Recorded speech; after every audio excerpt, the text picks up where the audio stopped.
السلام علیکم ورحمۃ اللہ وبرکاتہ۔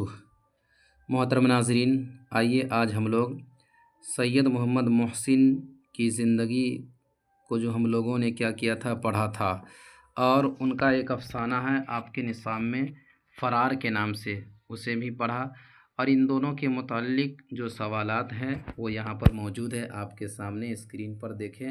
تو ان تمام تر سوالات کو کیا کریں گے، حل کریں گے۔ تو دیکھیے پہلا سوال ہمارے سامنے کیا ہے۔ پہلا سوال ہے، ڈاکٹر محمد محسن کی پیدائش کس شہر میں ہوئی تھی؟ ڈاکٹر محمد محسن کی پیدائش کس شہر میں ہوئی تھی؟ تو ان کی پیدائش پٹنہ شہر میں ہوئی تھی، آپ کی کتاب میں لکھا ہوا ہے۔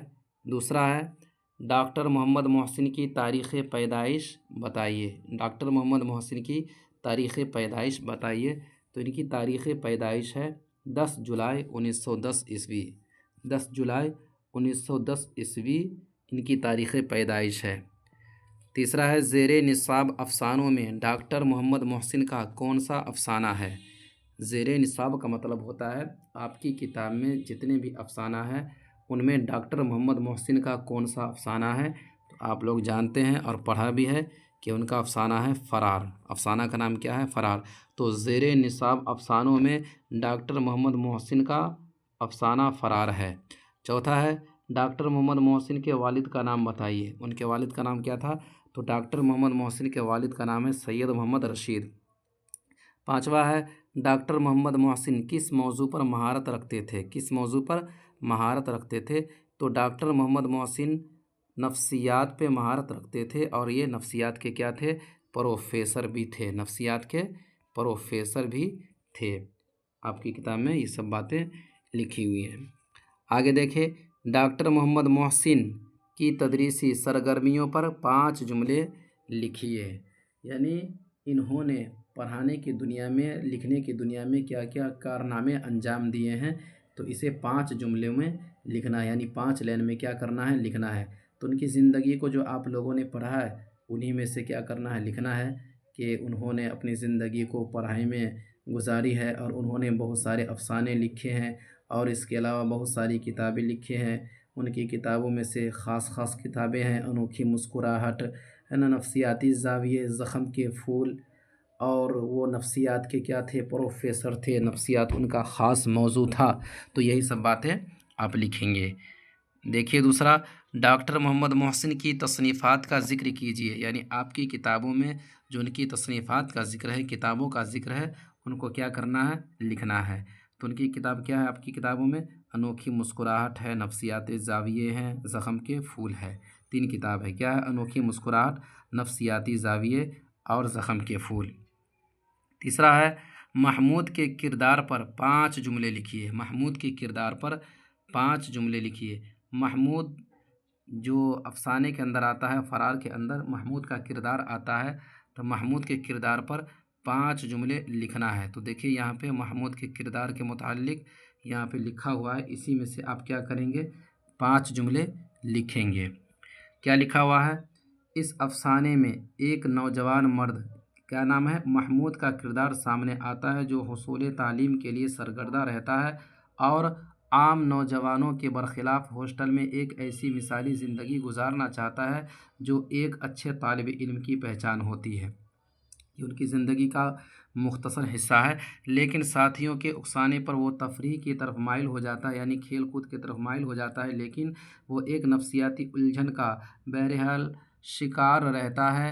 بچپن میں کیا نفسیاتی الجھن ہے؟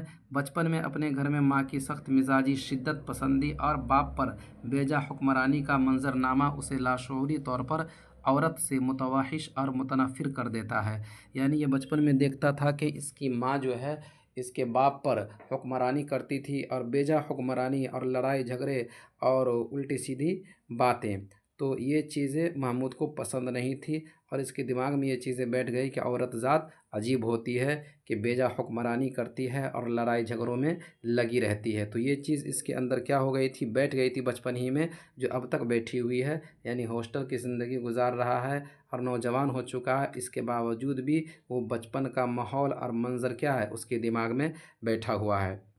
آگے دیکھیے، اس نفسیاتی کیفیت میں حصول تعلیم کے بعد اور اچھی ملازمت میں داخل ہونے کے بعد جب وہ شادی کی پہلی رات سسرال میں زنان خانہ کے اندر داخل ہوتا ہے تو اسے اپنے گھر کا وہ گھٹن بھرا ماحول نظر آنے لگتا ہے۔ یعنی یہ عورت سے کیا ہو گیا تھا، متنفر ہو ہی گیا تھا کہ عورت ذات عجیب ہوتی ہے، کیونکہ یہ اپنی ماں کو دیکھتا تھا کہ باپ پر بیجا حکمرانی کر رہی ہے۔ تو جب یہ عورت کے پاس جاتی ہے شادی کے بعد تو وہ عورت کا منظر یاد آ جاتا ہے کہ عورت ذات کیا ہوتی ہے۔ تو یہ بتا رہا ہے کہ گھر کا وہ گھٹن بھرا ماحول نظر آنے لگتا ہے جو اس کی ماں اس کے باپ پر حکومت کرتی تھی، جہاں عورت غلط انداز میں مرد کو دباتی اور اس کی تذلیل کرتی ہے، یعنی ذلیل کرتی ہے نا۔